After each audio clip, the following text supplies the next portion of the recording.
누가복음 12장 이전에 11장에서는 예수님께서 바리새인들과 율법 교사들을 책망하셨습니다. 책망을 들은 그들은 예수님께 거세게 반발했습니다. 이러한 상황 속에서도 많은 사람들이 예수님의 말씀을 듣기 위해 모였습니다. 그러한 상황에서 오늘 본문에서 예수님은 모인 사람들이 아니라 제자들에게 먼저 말씀을 전하고 있습니다.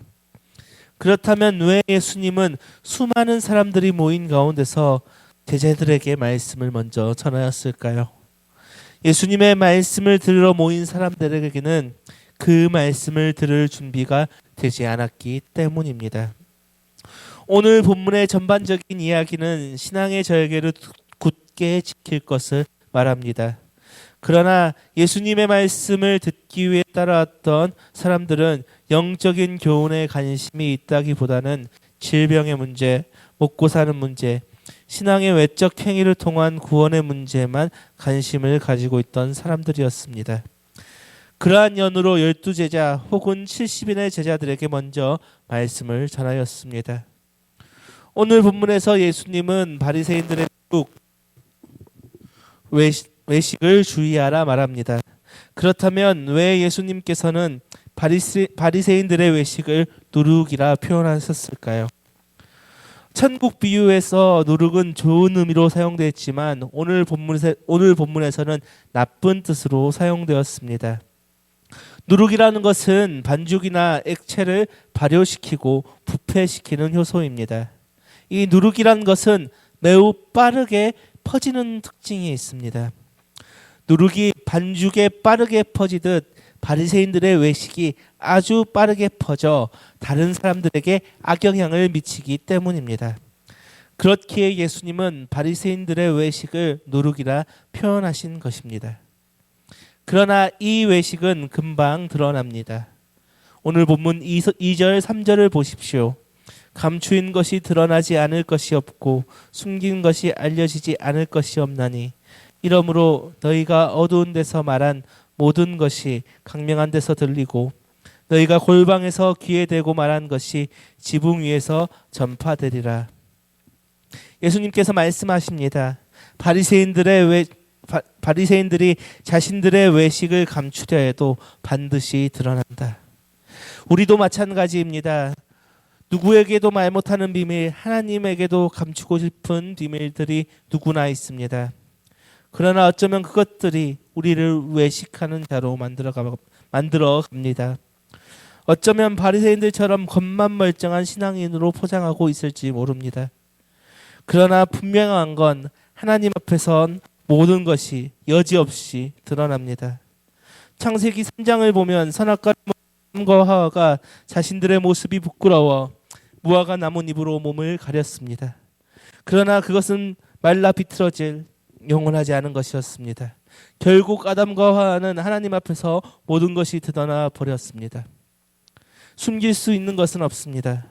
그렇다면 우리는 어떻게 해야 합니까? 우리 오늘 본문 4절 5절을 함께 읽습니다. 내가 내 친구 너희에게 말하노니 몸을 죽이고 그 후에는 능히 더 못하는 자들을 두려워하지 말라. 마땅히 두려워할 자를 내가 너희에게 보이리니 곧 죽인 후에 또한 지옥에 던져놓는 권세 있는 그를 두려워하라. 내가 참으로 너희에게 이르노니 그를 두려워하라. 예수님은 말씀하여 주십니다. 사람을 두려워하지 말고 하나님을 두려워하라. 사람은 우리를 죽여도 하나님께서는 죽은 후 심판하시고 지옥에 던져 넣으신다 말씀하십니다. 육신의 죽음은 일시적이지만 영혼의 심판은 영원합니다. 그렇다면 예수님께서는 왜 이렇게 말씀하셨습니까? 외식하는 것은 하나님보다 사람을 더 두려워하기 때문입니다. 자신을 포장하고 자신이 어떤 사람인지 드러내는 것은 하나님보다 사람이 먼저 있기 때문입니다. 우리들도 그런 모습들이 있습니다. 남에게 내가 어떤 사람인가 보여줄 때가 있습니다. 내 집이 어떻고 내 차가 어떻고. 요즘은 인터넷과 SNS의 발달로 더욱 심화되었습니다. 특히 사진 중심의 SNS의 발달로 과시하는 것이 더욱더 심해졌습니다. 이러한 모든 것은 두려움에서 오는 것입니다. 내가 다른 사람들보다 못하면 어떡하지? 내가 세상에서 잘못된 평가를 받으면 어떡하지? 그 평가를 통해 내가 사회에서 도태되면 어떡하지? 여러 가지 걱정들로 인해, 두려움으로 인해 나를 포장하고 있습니다. 그런데 그러한 것이 교회 안에도 들어옵니다. 사람들의 평판이 두려워 혹은 다른 생각을 가지고 자신의 본 모습을 숨깁니다. 그리고 좋은 신앙인으로 보여주기 위해 속은 보여주지 않은 채 겉만 좋은 신앙인으로 포장하고 맙니다. 그러할 필요가 없습니다. 두려워할 필요가 없습니다. 사람이 주는 두려움은 영원하지 않기 때문입니다. 우리의 육은 죽일 수 있더라도 우리의 영은 죽일 수 없습니다. 하나님만이 우리의 영을 심판하시는 분이기 때문입니다.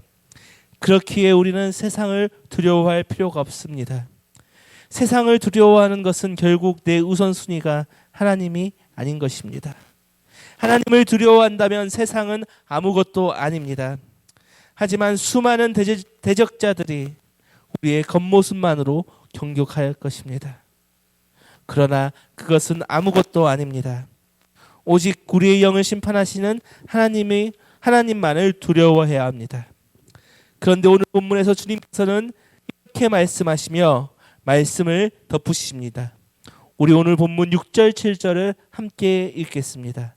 참새 5마리가 두 아사리온에 팔리는 것이 아니냐. 그러나 하나님 앞에는 그 하나도 잊어버리시는 바 되지 아니하는도다. 너희에게는 심지어 머리털까지도 다 세신 바 되었나니 두려워하지 말라. 너희는 많은 참새보다 더 귀하니라. 아멘. 오늘 본문에서 예수님은 시장에서 팔리는 참새도 기억하시는 하나님이 너희의 머리카락도 다 세시고 있다. 너희는 참새보다 귀하다라고 말합니다.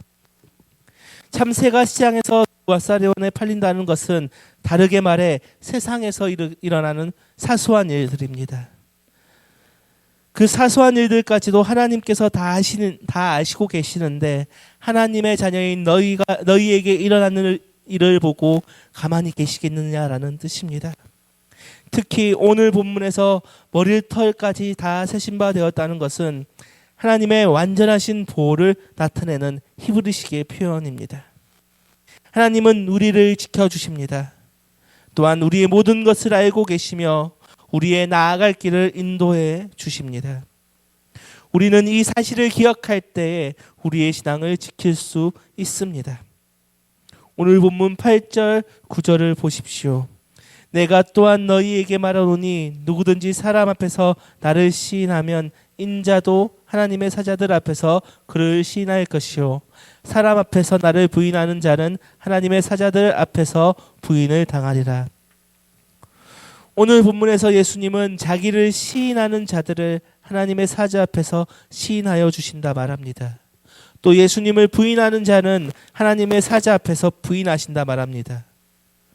오늘 본문에서 예수님은 자신을 인자로 표현하시면서 시인하다와 부인하다를 동시에 사용하셨습니다. 예수님께서 이렇게 두 동사를 동시에 사용하신 이유는 우리가 예수님을 시인할 수도 있고 부인할 수도 있다는 것을 강조하기 위해서입니다. 주님을 부인하느냐 시인하느냐 전적으로 우리의 몫입니다. 우리는 둘 중에 하나를 선택해야 할 책임이 있습니다. 우리가 사람 앞에서 예수님을 시인하지만 예수님께서는 우리를 하나님 앞에서 시인하십니다. 또한 우리가 사람 앞에서 주님을 부인하지만 하나님께서는 우리를 하나님 앞에서 부인하십니다. 사람 앞에서 부인당하고 시인을 당하는 것과 하나님 앞에서 부인당하고 시인당하는 것은 비교할 수 없습니다. 따라서 우리는 잠시 육신의 편함을 위해 잠시 주님을 부인함으로 영원히 주님께 부인을 당해서는 안 됩니다. 유대교는 초대교회의 놀라운 부흥의 위협을 느껴 베드로와 요한을 감옥에 가두고 복음을 전하지 말 것을 경고했습니다. 그러나 베드로와 요한은 어떻게 했습니까? 하나님 앞에서 너희가 너희의 말을 듣는 것이 하나님의 말씀을 듣는 것보다 옳은가 판단하라. 우리는 보고 들은 것을 말하지 아니할 수 없다 말했습니다. 그들은 사내들인 공회의 협박과 위협 앞에서도 담대하게 예수님을 시인하고 예수님을 전했습니다. 스데반 또한 사내들인 공회에 가서 돌에 맞아 죽어가면서도 복음을 전했고 신앙의 지조를 지켰습니다. 오늘 본문에서 예수님은 우리에게 어떠한 상황 속에서도 신앙의 지조를 지킬 것을 강권하고 계십니다. 그렇다면 예수님께서 이렇게 말씀하고 있는 이유가 무엇입니까? 분명히 예수님을 부인할 사람이 있기 때문입니다. 그럼에도 불구하고 예수님 앞에서 용서받지 못할 죄란 없습니다. 심지어 주를 부인했던 베드로와 예수님을 믿는 자를 잡아 죽이던 일에 앞장섰던 바울 또한 용서받았습니다. 오늘 본문 10절을 보십시오. 누구든지 말로 인자를 거역하면 사하심을 받으려니와 성령을 모독하는 자는 사하심을 받지 못하니라. 그런데 오늘 본문에서 예수님은 성령을 모독하는 것은 사함을 받지 못한다 말씀하십니다. 그렇다면 성령을 모독한다는 것은 어떤 의미일까요? 성령님께서 하시는 일이 많습니다. 그런데 무엇보다도 성령님은 우리의 죄를 책망하게 하시고 회개하게 하십니다. 그런데 성령께서 죄를 회개하라고 하시는데 이를 끝까지 거역하면 죄 사함을 받고 구원받을 수 있겠습니까? 성령을 모독하면 죄 사함을 받지 못한다고 하는 것은 바로 이것을 염두에 두고 말씀하신 것입니다. 즉 우리의 신앙을 고백하고 죄를 회개하는 것 자체가 성령의 도우심을 받는 것입니다. 그러나 그것을 거부하는 것은 바로 성령을 모독하는 것입니다. 오늘 본문에서 예수님은 어떠한 상황 속에서도 주님을 시인하고 신앙을 지킬 것을 강권하고 계십니다. 외식하지 말고 사람을 두려워하지 말고 하나님을 두려워하라고 말씀하십니다. 또 어떤 상황 속에서도 예수님을 부인하지 말라 강권하십니다. 그러나 우리는 그러한 상황 속에서 여러 가지 걱정을 하고 있습니다. 내가 신앙의 지조를 잘 지킬 수 있을 것인가? 어려운 상황 속에서도 내 입으로 신앙을 고백할 수 있을 것인가 생각합니다. 그런데 예수님께서 말씀하여 주십니다. 우리 오늘 본문 11절 12절 함께 읽겠습니다. 사람이 너희를 회당이나 위정자나 권세 있는 자 앞에 끌고 가거든 어떻게 무엇으로 대답하여 무엇으로 말할까 염려하지 말라. 마땅히 할 말을 성령이 곧 그때 너희에게 가르치시리라 하시니라. 아멘. 분명한 건 오늘 본문에서 예수님께서는 제자들이 위기에 처할 것을 이미 알고 계셨다는 것입니다. 예수님께서 승천하신 후 복음을 전하던 제자들은 위기에 처했습니다. 제자들은 사람들과 함께 기도하고 때에 맞추어 성전에 올라가 기도했습니다.